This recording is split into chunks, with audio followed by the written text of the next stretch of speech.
engineering, mechanical engineering, civil engineering,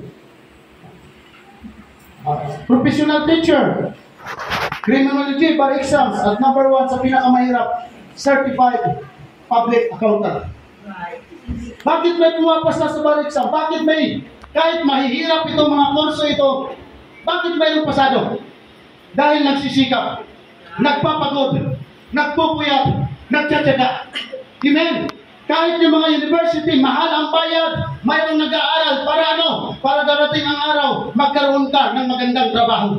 Amen? Kaya nga po, mayroong mga tao, apektado ang paglilingkod sa Panginoon dahil lang sa kanilang kurso, dahil lang sa kanilang pag-aaral. Di baling mapuyat sila 24 oras, makapasa lang. Sa langit mga kapatid, hindi kailangan ng exam, hindi kailangan ng bar exam, hindi kailangan ng matinding pagpupuyat. Kung mayroon ka lang matibay na pananampalataya, amen, pwedeng kumilos ang Diyos, pwede tayo makarating sa langit. Kung mayroon tayong matatag na pananampalataya sa ating Panginoon. Bakit ang mga pulis may uniforme? Bakit ang nagtatrabaho sa bangko may uniforme? Bakit ang nag-aaral may uniforme?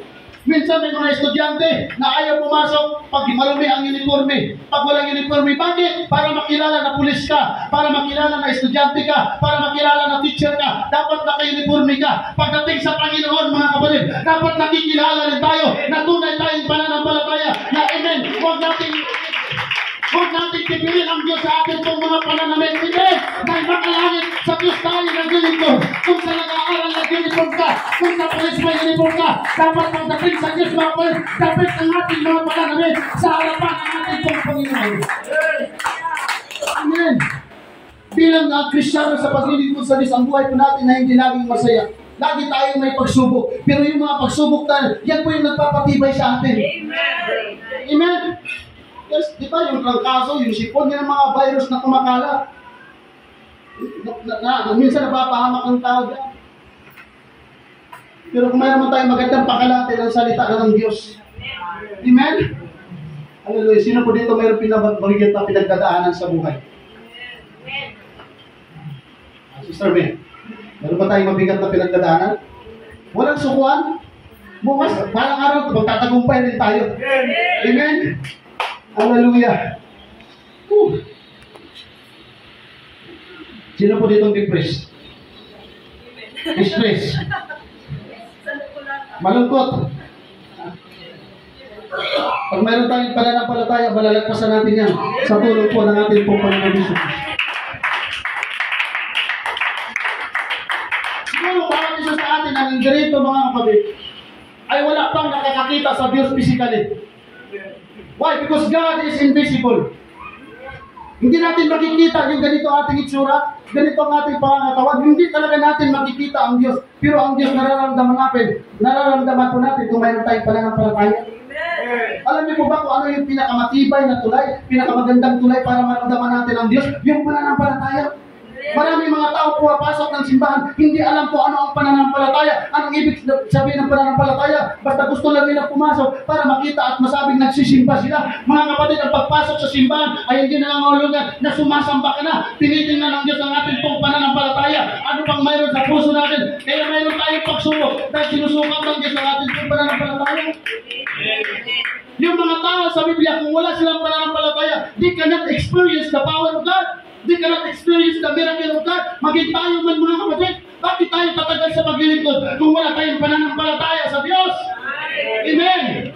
Bakit mayroong 16 years, 20 years, 30 years? Amen. Bakit tumatagal tayo? Dahil mayroon tayong pananampalataya. At yung pananampalataya na yan, yun yung nagpapakilo sa Diyos para i-sustain, para i-provide, para tayo pagalingin, para tayo palakasin ng ating Panginoon. Amen. Hindi po mahirap maniwala na ang Diyos ay kumikilos. Hindi po mahirap maniwala na ang Diyos ay umiiral. Ang mahirap lang paniwalaan mga kapatid, yung ating pong pananampalataya sa Diyos ay totoo ba? Sabihin mo sa ito tabi, huwag mo akong istorbohin. Tunay akong mananamba. Amen?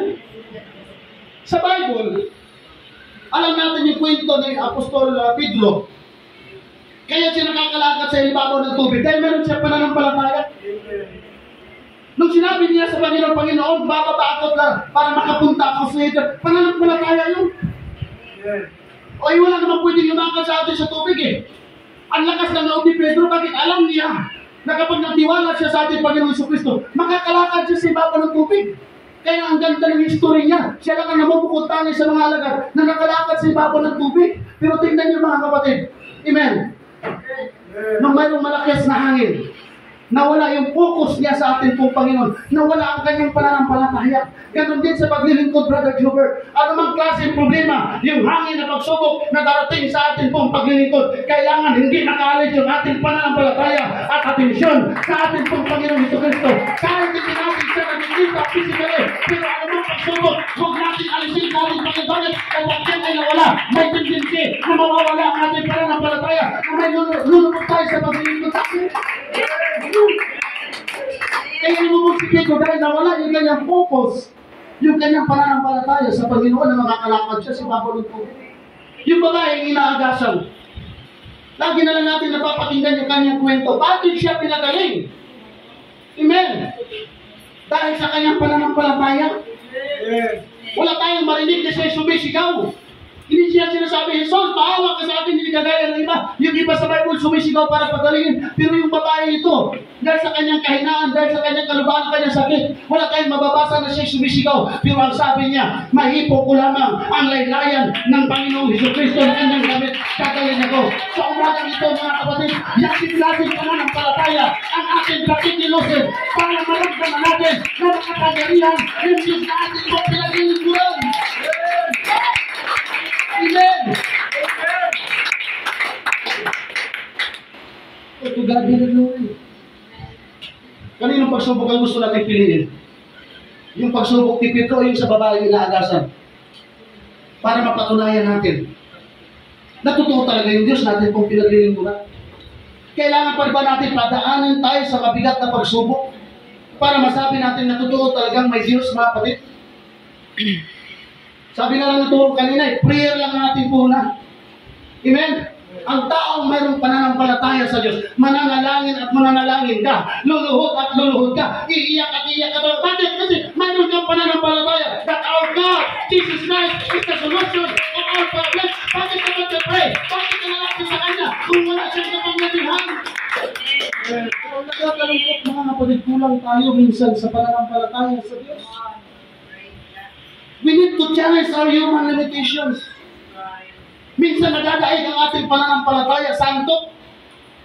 Minsan nadadaig ang ating pananampalataya sa pagod. Minsan nadadaig ang ating pananampalataya dahil tinatamad tayo. Minsan nadadaig ang ating pananampalataya dahil nanghihina tayo. Hindi ba natin alam na tayong mga nanghihina at napapagod ang hinahanap ng ating Panginoon para palakasin tayo ng Diyos? Kasi kapag nakita ng Diyos na mapulpig natin yung purpose kung bakit tayo nilikha ng Diyos, yung mga bagay na imposible ay nagiging posible. Ayon sa kanta kanina, nothing is impossible to God. Kaya lagi tinuturo sa atin, tumulong tayo ng walang kapalit. Magbigay tayo ng walang hinanakit. Dahil pag yan po ang ating ginagawa para sa kaluwalhatian ng Diyos, Diyos yun ang magbabalik sa atin. Amen. At triple pa, mga kapatid. Amen. Yes.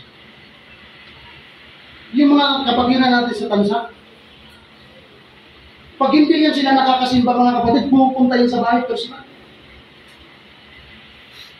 Sabi ko, iba yung mga pananampalataya. Hindi ko kayo kinukompare, mga kapatid. Pastor, ito yung para sa church kasi hindi ako makakasimba. Ginagawa nila yun, hindi dahil bayad akong ibabalik at ibibigay sa kanila. Kaya nila ginagawa yun, dahil subok na nila, mayroon silang pananampalataya. Kapag katulong sila sa gawain ng Panginoon, papaunaran sila ng pagpapala ng Diyos sa mga kapatid. Kaya ang makita sa atin yung pamumuhay natin na mayroon tayong pananampalataya. Kasi hindi natin masusubukan ang kapangyarihan ng Diyos kung hindi tayo dadaan sa mabigat na pagsubok. Kailangan natin harapin ang hawa ng buhay. Yung kahirapan, yung suliranan, kailangan po natin harapin yan.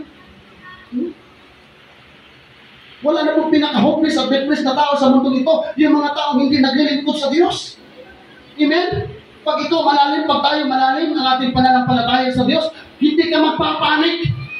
Kahit pinakamatindi na yung sakit mo, hindi ka magpapanik. Kahit pinakamabigat na yung problema mo, hindi ka magpapanik. Bakit alam mo na mayroon kang pananampalataya na ang Diyos na ating pinaglilingkuran ay kikilos sa panahon na ating pong patawagan. Kasi sinasabi ng Hebrews chapter 11, ang pananampalataya ay siyang kapanatagan sa mga bagay natin hinihintay. Sa katunayan ng mga bagay na hindi nakikita. Amen. Pag ang doktor operahan ka, may piklat ka. Pero pag ang doktor mag-opera sa'yo, wala ka ng piklat, wala pa yung sakit mo. Kailangan lamang natin ng matibay na pananampalataya. Without faith, miracles is impossible. Bakit si Zacchaeus pinansin ng Diyos? Nung pumunta, naglalakad ang ating pong Panginoon sa lugar ng Jericho. Bakit si Jericho? Bakit si Zacchaeus ang napansin niya? Ang daming mga tao doon. Nagsisiksikan sila. Pero bakit itong number 1 makasalanan ang pinansin ng Panginoong Jesucristo? Maraming mga tao na gusto makita si Jesus. Agwapo pala si Jesus. Matangkad pala si Jesus. Medyo panot pala si Jesus. Medyo singkit pala si Jesus. Amen? Kaya nagkakagulo sila.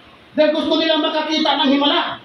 Pero si Zacchaeus, bakit siya umakyat sa puno? Dahil hindi lamang siya titingin sa Panginoon Jesus. Gusto niya na mapansin siya ng ating pong Panginoon. Kaya every time na tayo sasamba, mga kapatid, huwag tayong tumingin sa mga bagay na gusto natin makita. Lalo ng himala. Gawin natin yung mga bagay na mapansin tayo ng ating pong Panginoon Jesus. Na yung ating pagpapore, yung ating pagsamba ay nanakatawag ng pansin sa ating pong Panginoon. Maraming mga tao doon, pero bukod tanging pinagpapala si Zacchaeus. Bakit yung mga tao doon nagmumurmur yung iba? Pambira, ito pala yung Jesus na ito sinasabi nila. Pinansin niya si Zacchaeus. Ano yan tax collector. Magnanakaw ng buwis yan Hindi dapat si Zacchaeus nandoon, mga kapatid. Bakit? Dahil kilala siya na mandarambong na tao. Nakakarinig siya ng hindi magandang pananalita. Nakakarinig siya ng panlalait. Pero hindi niya pinansin yun. Dahil ang gusto niya, mapansin siya ni Jesus. Hindi man siya mapansin yung tao. Mapansin siya ni Jesus. Yun ang dapat natin gawin sa ating pananampalataya paglilingkod sa Diyos. Hindi tayo mapansin ang tao. Pero mapansin tayo ng ating pagpapilin sa Kristo.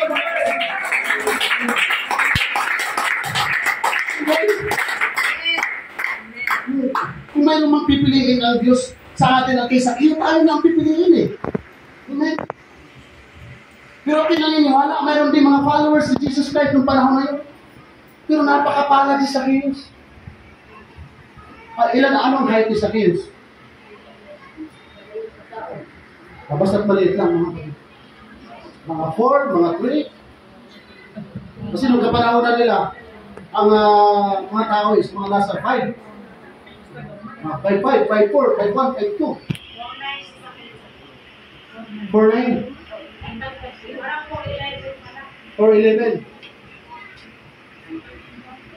Kasi tangkad si Sister Jelena, anong height mo, Sister Jelena? 5'2", mapatangkad ka. Di mas mababa pa si Zacchaeus. Kaya kailangan talaga niyang umakyat para mapansin sa atin ang Panginoon Jesus. Tingnan niyo po, hindi sinabi ng Panginoon, hindi kita papansinin dahil makasalanan ka. Hindi inisip ng Panginoon kung gaano kalaki ang kasalanan ni Zacchaeus. Pero bakit siya pinansin ng Panginoon? Para pakita sa kanya ng Panginoon na walang pinipili na laki ng kasalanan ng ating Panginoon. As long naman tayo pananampalataya at desire na tayo ay pagpalayan at patawarin ng ating pong Panginoon. Amen. Pagpapalayan kayo ng Diyos.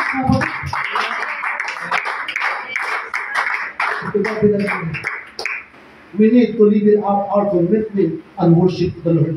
Every time na tayo sasamba, hindi naman tayo kulang sa pansin. Ang Diyos hindi kulang sa pansin, pero naghahanap ang Diyos na makakapansin ng kanyang attention. At kapag nakuha natin yung attention ng ating Panginoon, there is a blessing. Kaya sino yung gustong pagpapalain, huwag kang magtipid ng puri. You can judge, you can shout. Gawin na natin yung lahat.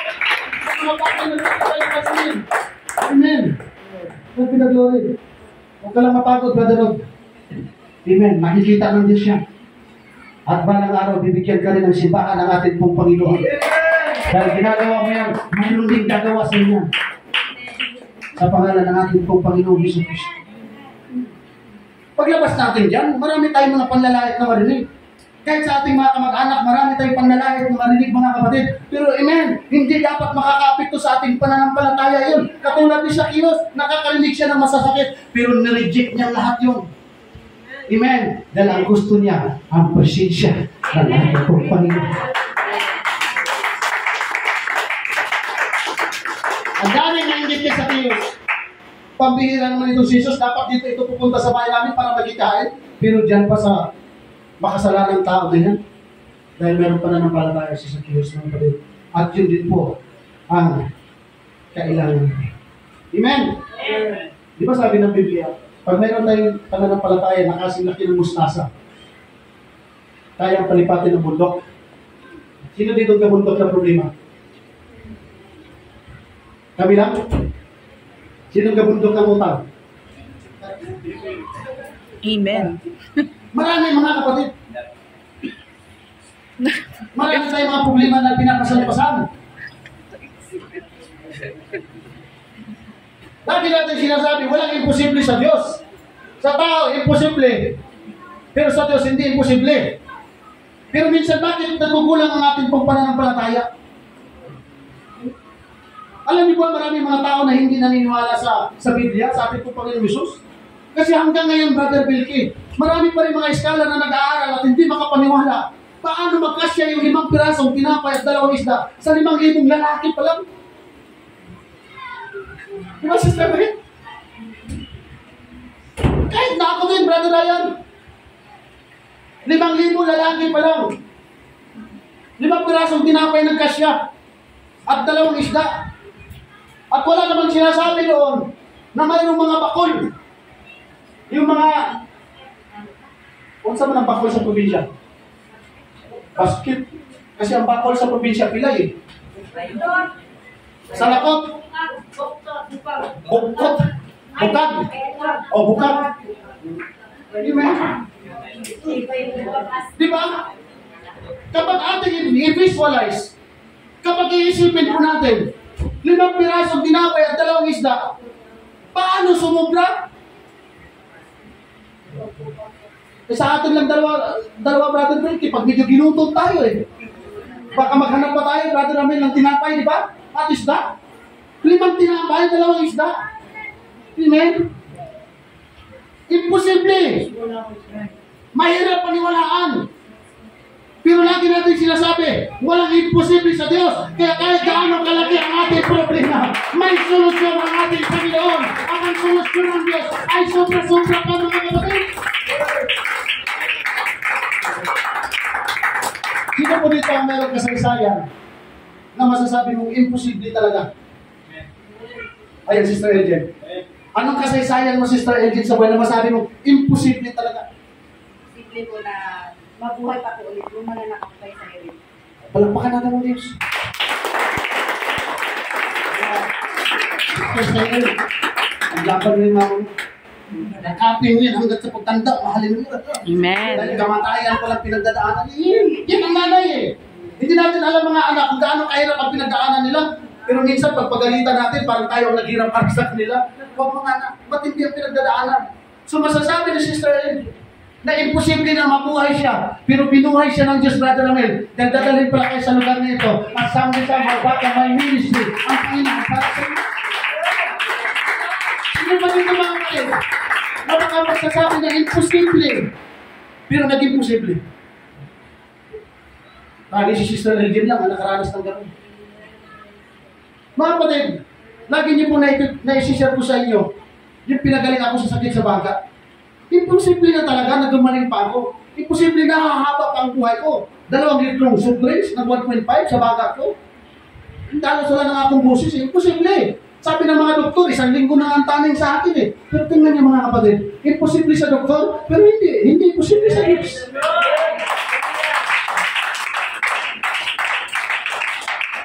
Sabi sa akin ni Pastor Ade, imposible naman, Pastor, ang laki-laki ng mata mo. Hindi mo nakita yung mga lalaking uod sa bago? Sarap-sarap ng kain mo dyan. Totoo yun, mga kapatid. Sabi ko nga, oo, nga napaka-imposible na hindi ko makita yung mga uod. Pero kailangan patapusin mo na akong pakain. Wala kasi kami ulam, Brother Wilkie. Tangingin lang ang bagoong, wala pang laman. O sa Bisaya pa, una. O, gitos mo na ako ng kanon sa una. Sino nagbigay nito? Brother Carl. Si Brother Carl. Si Brother John Pabriag, si Brother Wilkie, si Brother Carl. Tatlo na kayo mag-competition ng water station, mga kapatid. Maraming salamat. Hindi, totoo yun. Amen. Dahil wala kaming ulam ni Pastora J. Kailangan mapipilitan kami kumain ng bagoong. Ang sarap ng kain ko, Brother Wilkie. Para pa nga ako uminom ng coke, ng soft drinks pagkatapos kong kumain. Sabi ni Pastor Ade, sarap na sarap na kain mo, Pastor. Sabi ko, sarap na panlasa ko sa bagoong. Nung ililigpit na, Brother Wilkie, nagtatalunan yung uod na malalaki. Diba? Wala talagang imposible sa Diyos. Kasi kung pinakita sa akin ng Panginoon yung may uod, kakainin, hindi mo kakainin yun. Amen. Totoo yan, mga kapatid. Sino dito ang magpapautang ng 16,000 na walang tubo at walang singil-singil? Ay, Pastor, parang imposible yan. Pero alam niyo ba, mga kapatid, kung nangangailangan kami si Pastor Ade, isasangla namin yung tricycle dahil kailangan namin ng pera. Hindi siya mananampalataya. Pero ang sabi niya, Pastor, huwag niyo nang problemahin at huwag niyo nang isangla yung motor ninyo. Pahihiram namin kayo ng 16,000 na walang tubo-tubo, walang singil-singil, hanggang sa nakabayad kami. Kapatid niyo, mga kapatid. Yan yung nagagawa ng Diyos sa buhay natin pag mayroon tayong pananampalataya. Naranasan ko rin. In-invite ako na mag-house dedication.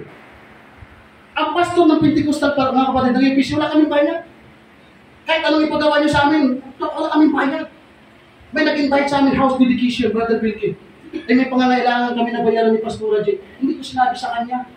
Sabi ko, Lord, ayaw kong maghingi kasi, ayaw kong mag-demand kasi nakakahiya naman. Kung maghingi ako ng 2,000 sa iyo, Panginoon.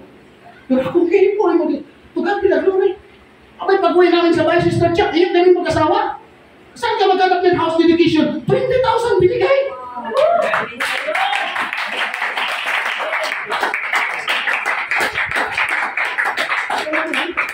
Imposible yan na, hindi ko. Sabi ko, imposible. Hindi naman sila nagsisimba dito eh. Hindi sila nagsisimba dito. Pero pag mayroon kang pananampalataya sa Diyos, hindi lang sasaktuin ng Diyos yung pagtugol sa pangangailangan mo, sobra-sobra pa ang ibibigay ng ating Panginoon.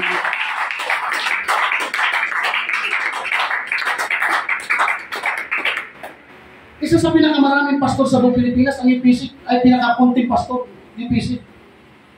Pumunta kayo ng mga baptist, ng mga kaparian, ng mga iglesia ni Cristo. Ang daming mga naragyan, mga kapatid. Pero bakit ang EPC minsan inaayawan ang pagpapastor ng EPC? Kasi wala kang sweldo. Pag hindi matibay ang pananampalataya natin dito, hindi tayo tatagal sa paglilingkod sa Panginoon. Pero ano, maglilingkod kami kung 10 anak mo, kung nag-aaral yan, upahan yung bahay mo, bayaran ng tubig kuryente, paano ka mabubuhay? Pero tingnan niyo ang kabutihan ng Panginoon, mga kapatid. Pagkas yung natunay na mananampalataya ka, kahit hindi ka pastor, kaya yung pagpapalain ng ating pagkakin ng Diyos.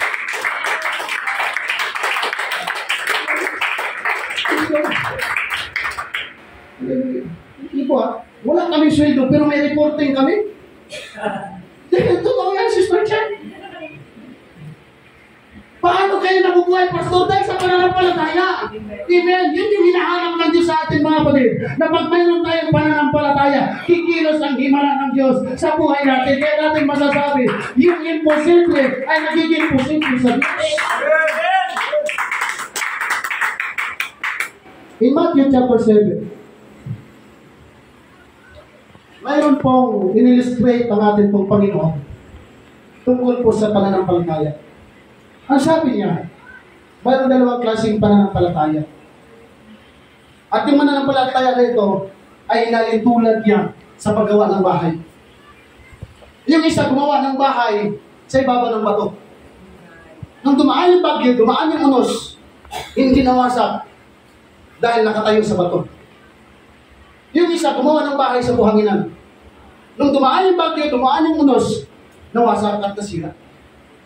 At nung nasira, hindi na mabubuo dahil sirang-sira na talaga. Hindi po literal na bahay ang tinukoy ng Panginoon niya, mga kapatid. Kundi pananampalataya. Gaano pa katibay ang ating pananampalataya?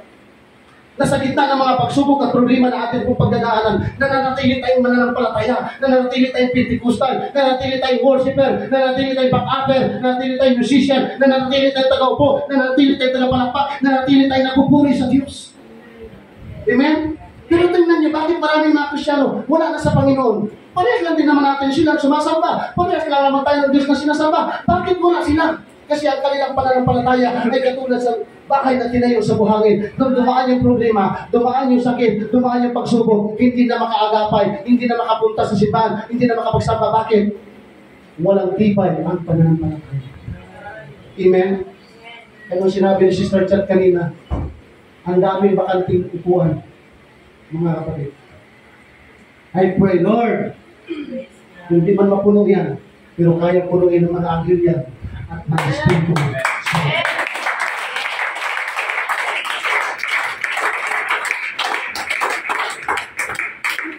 Ang responsibilidad nating mga Kristiyano para tumibay tayo sa ating pananampalataya, simple lang. Unang-una, mga kapatid, kailangan po natin ng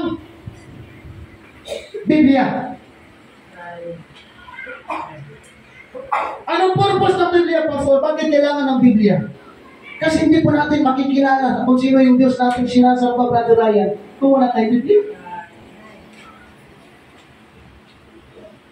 Para tumibay ang ating pananampalataya, we need to trust God. We need to trust the Word of God. We need to trust the Bible na totoo itong sinasabi ng Diyos, na kapag yan ay pinabasa ko, kapag yan ay sinusunod ko, na kapag yan ay ina-apply ko, mayroon akong pagpapala, mayroon akong protection, may himala ang Diyos sa buhay ko. Yan sinasabi ng Biblia. May gamit pa hearing. Paano tayo magkakaroon ng pananampalataya na isang oras na lang tayo magsasama sa loob ng simbahan, 2 oras, bato-bato sa langit, mga kapatid, minsan tulog pa tayo. Nakalive ba yan, Sister Beth? Nakalive eh. Baka mapanood niya. May napuntahan akong simbahan, Sister Chuck. Devotion pa lang, tulog na. Natapos na lang yung altar ko, tulog pa rin.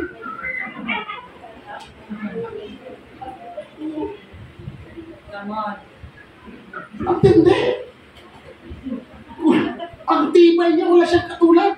Nag-iisa talaga. Wala siyang katulad, brother. Nag-iisa siya. Ang tibay. Lahat na nang tumatayo dito, talagang hindi lang siya pinapahaginan, pinapatamaan talaga siya. Pero wala talaga.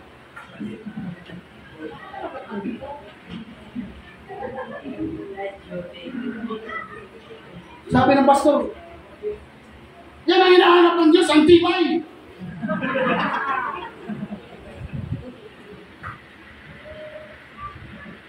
Tumayo yung matibay, yung biro nakatayo. Bakit bigyan ang pinungaman? Lord, salamat! Sabi tawanan. Tawanan.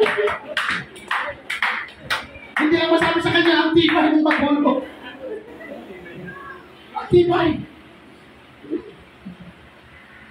Hindi po hadlang ang problema para hindi mapaglingkuran ang Diyos, mga kapatid. Lalago ang ating pananampalataya, titibay ang ating pananampalataya, manananasan natin ang himala ng Diyos kung patuloy tayo magtitiwala sa salita ng ating pong Panginoong Diyos at sundin ang inuutos ng ating pong Panginoon. Hindi hadlang yung ating kabisihan, hindi hadlang yung ating trabaho para hindi tayo makapaglingkod sa Diyos. Marami pang mga tao na mas pagod at puyat sa atin, pero nakakapaglingkod sa Diyos. Totoo ba mga kapatid? Pastor, ang hirap kasi maging driver. 24/7. Mga kapatid, naging conductor din ako ng jeep. Biyahin ka muna yung Fairview. Mayroon kaming driver dati na kasamahan na namamasada. Pagkatapos niya kumain sa karinderya, nagbabasa ng Bible. Habang nakaupo sa jeep, nagbabasa ng Bible. Habang nag-aantay ng pasahero, nagbabasa ng Bible. Mayroon ako nakita ang konduktor, pagkatapos maningit, nagbabasa ng Bible. Pagdating sa traffic, mayroon mga driver na nagbabasa ng Bible. Kahit easy. Pwede ka pa rin maglingkod at sumamba sa ating pong Panginoon. At hindi natin gagawin yun. Kung wala tayong pananampalataya. Amen. Marami mga doktor na mayayaman na alam ang Bible. Marami mga pulis, mga kapatid na busy din yan sila, pero alam ang Bible. Amen? Sino dito nakakabasa na ng buong Bible?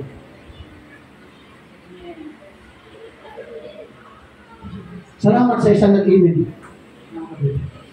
Mahirap pang basahin ang Bible from Genesis to Revelation. Tama ba itong oras natin mga kapatid? Ang bilis. Totoo ba yung kasabihan? Na pag may gusto, may paraan? Pag ayaw, diba? Totoo yan mga kapatid. Pag gusto, may paraan. Sino dito gusto na may Bible? Sino dito gusto ng himala ng Diyos? Anong gagawin natin mga kapatid? May paraan tayong gagawin. Hindi para mag-occupy natin. Amen. That the miracles of God ay hindi imposible pag mayroon tayong gagawin. Amen. Totoo po yun. Kahit sino kapatid wala tayong alam sa Bible para yun magbigagawin tayo pamamalang katulad ni Zacchaeus. Amen. Kaya sabi ng Sunday School kanina, mag-unahan tayo dito. Kaya yung tatlong Hebrews, uuna naman kayo ulit.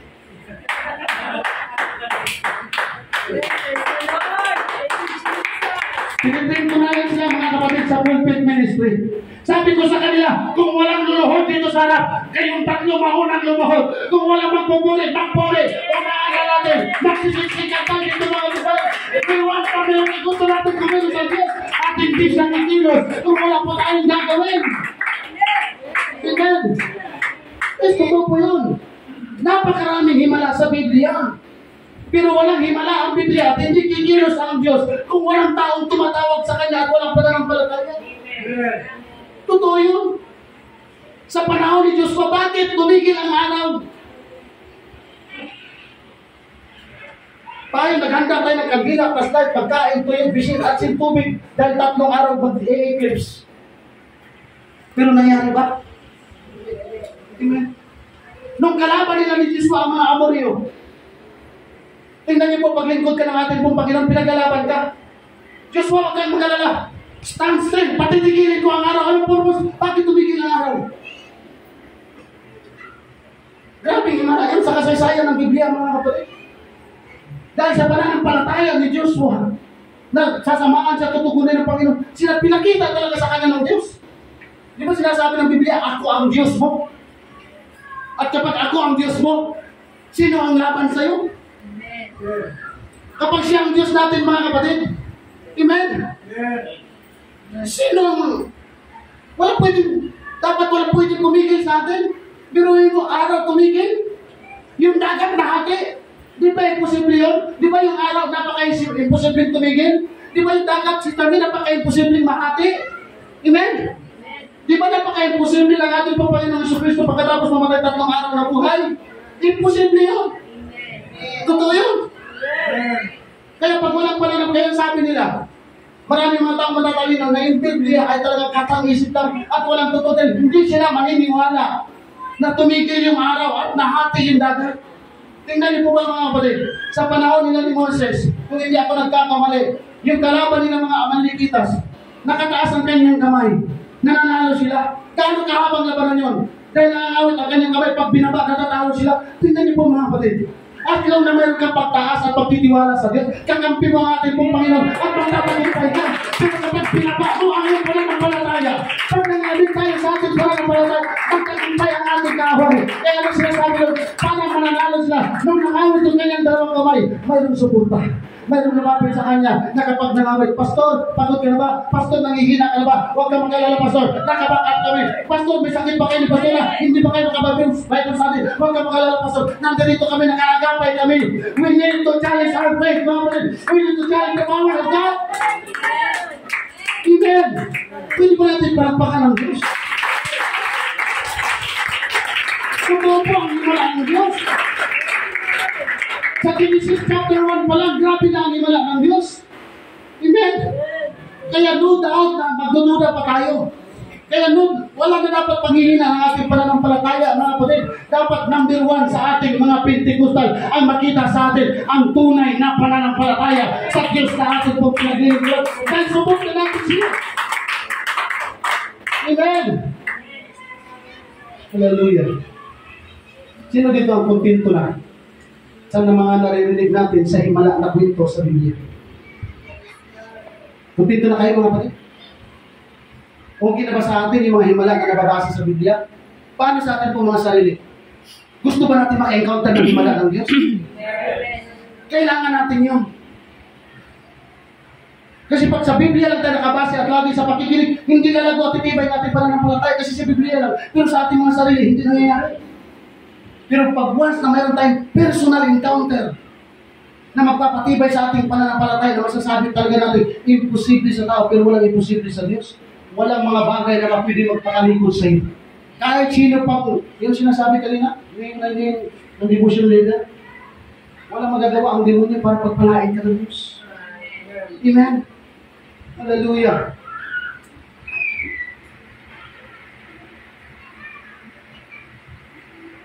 Totoo lamang po, yung himala ng Diyos sa Biblia ay hindi lamang nakabase dahil kayang gawin ng Diyos yun. Kahit hindi natin siya tatawagan, kaya niyang gawin yun. Pero yung mga dakilang himala sa Biblia, bakit yun nangyayari? Kasi mayroong mga taong tumawag sa Diyos. Mayroong mga taong nagtitiwala sa Diyos.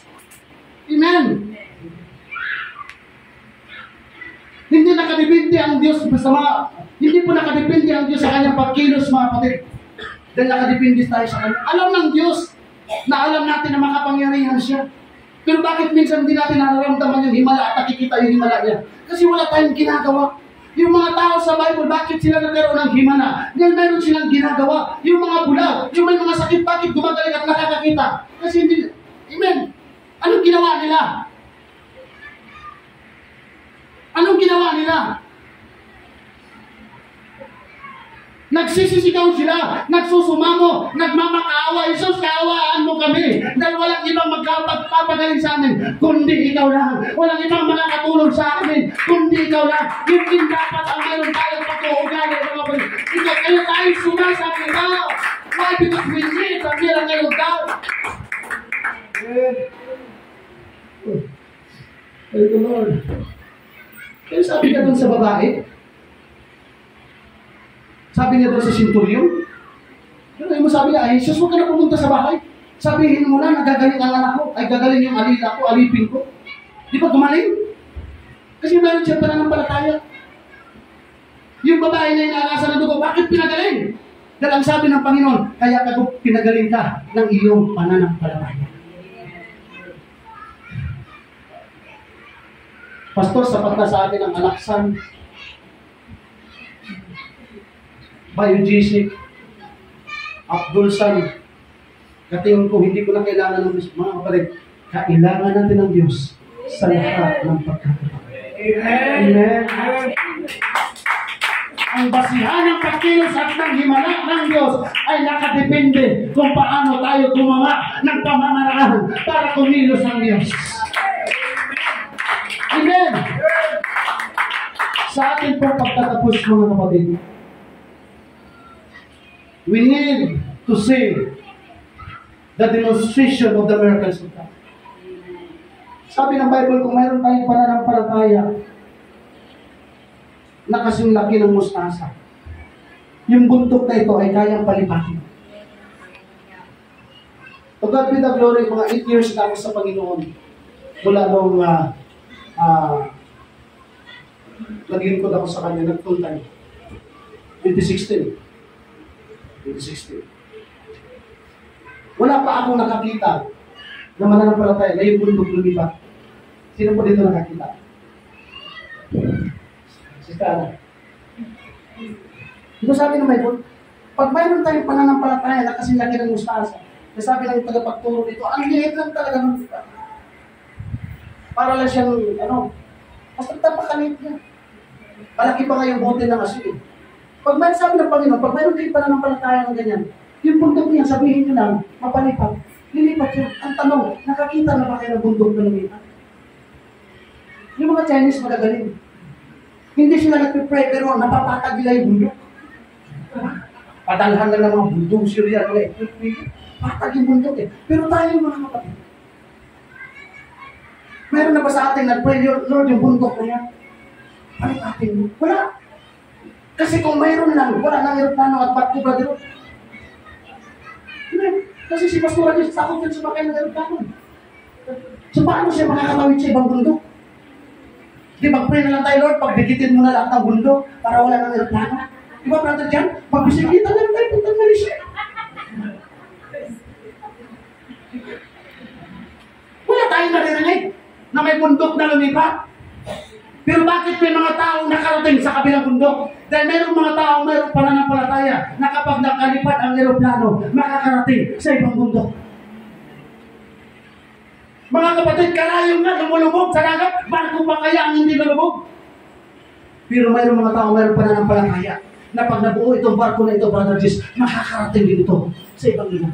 Tingnan niyo po, yung mga hindi tunay na mananampalataya, mayroon silang belief na magagawa nila yung isang bagay. Yung Diyos pa kaya na walang imposible sa Kanya.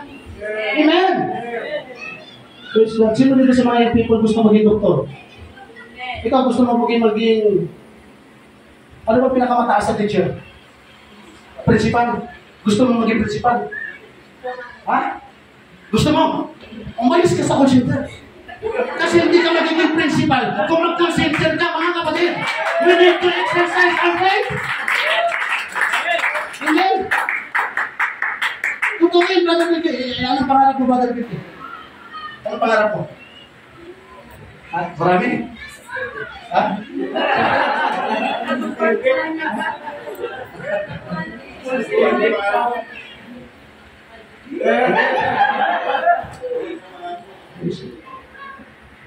Pastor. Ha? Pastor. Ulawin ang Panginoon sa Sunday. Punta ko kailan talo kay Sister Balitay sa Parmehan. Sino maniniwala dito mga kapatid, brother? Meron ka pa na napalataya na magkaroon ng simbahan sa Parmehan? Magkakaroon niya kung kikilos tayo mga kapatid. Sama-sama tayo. Yes. So, pastor talaga. Magpaalam mo na. Tama yun, Brother Biggie. Yan napakagandang sagot kung lulubin ng Panginoon. Pero huwag natin katakutan ng pastor. Dati ayaw ko rin mag-pastor eh. Pero kung mayroon na akong gusto makita, tanongin niyo ako, Pastor, ano gusto niyo? Maging pastor kayo lahat at pastora. Amen.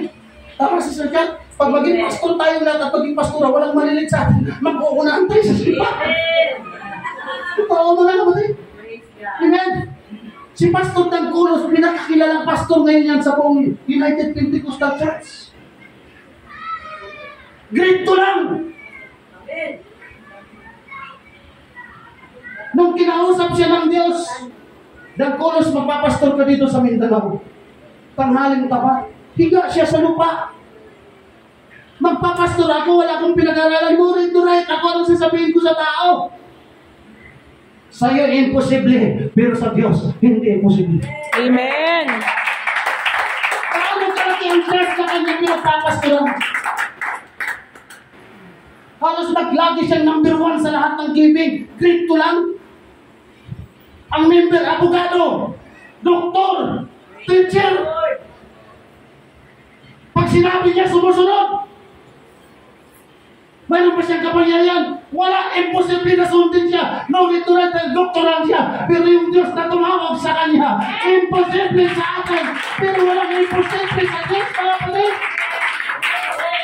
Kaya lagi kong sinasabi, para makita natin yung himala ng Diyos, hindi tayo turista sa loob ng iglesia, hindi tayo observer sa loob ng iglesia, hindi tayo participator. We are participator. Pag ayaw nila magpuri ka. Kung ayaw nila sumapa ka. Kung ayaw nila pumalakpak ka. Kung ayaw nila lumuhod ka. Kung ayaw nila umiyak ka. Kung ayaw nila magpatawin ka.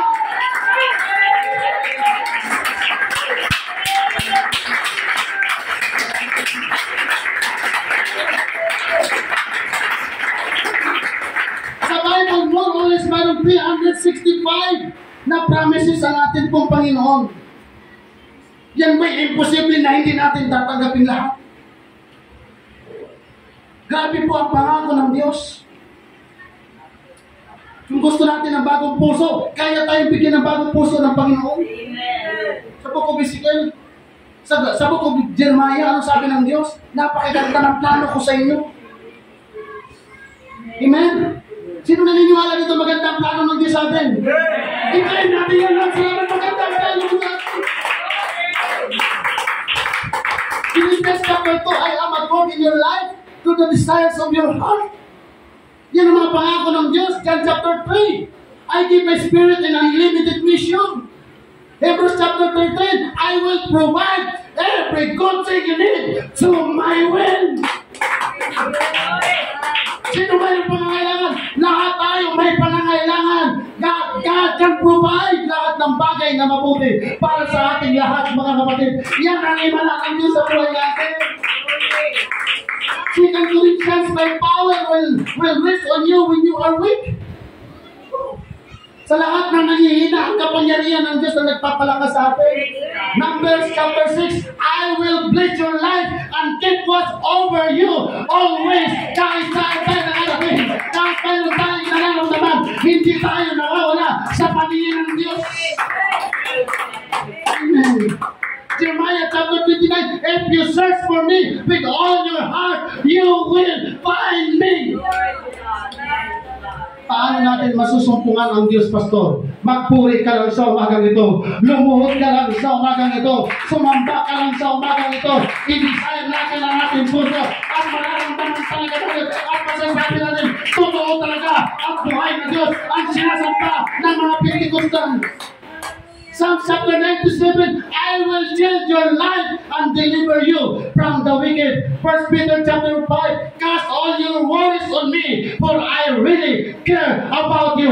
Lahat ng problema, lahat ng sakit, lahat ng utang, lahat ng pinagdadaran, ibigay natin yan sa ating Panginoon. Iiwan natin yan sa lugar na ito. Wala tayong papasalin na problema sa patuloy natin, mga problema. Amen. 1 Corinthians chapter 10, I will not let you be tested beyond what you can endure. Brother Dom, ano man yung pinagdadaanan mo ngayon, niloob yan ng Diyos. Binigay sa'yo ng Panginoon niya, hindi upang pahirapan ka, para ipakita sa'yo ng Diyos na nandiyan talaga ang ating Panginoon. Kahit sa ating pagkakasakit, pagtulad at panghihila, hindi tayo bibigyan ng pagsubok ng Diyos na hindi natin kakayanin, mga kapatid. Yan ang Biblia.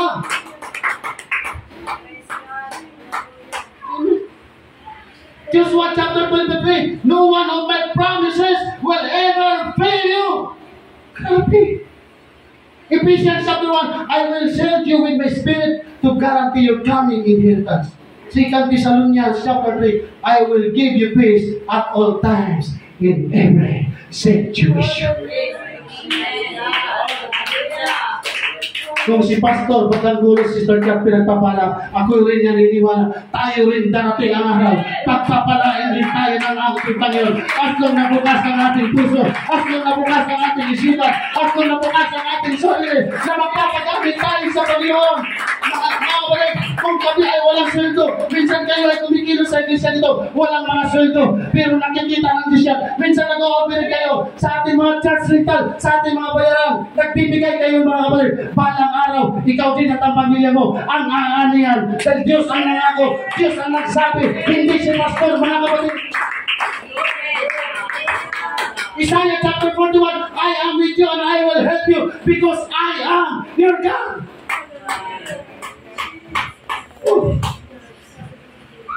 365 promises of the Lord. Pinangako niya yan sa mga totoong mga Christian. 1 Peter chapter 5, humble yourself before me, and in time I will exalt you. Galatians chapter 6, never tire of doing good, for in time you will reap a harvest. Sa lahat ng mga answers, sa lahat ng buhay gumagawa dito, mga kapatid, aanitin kayo pagdating ng Panginoon.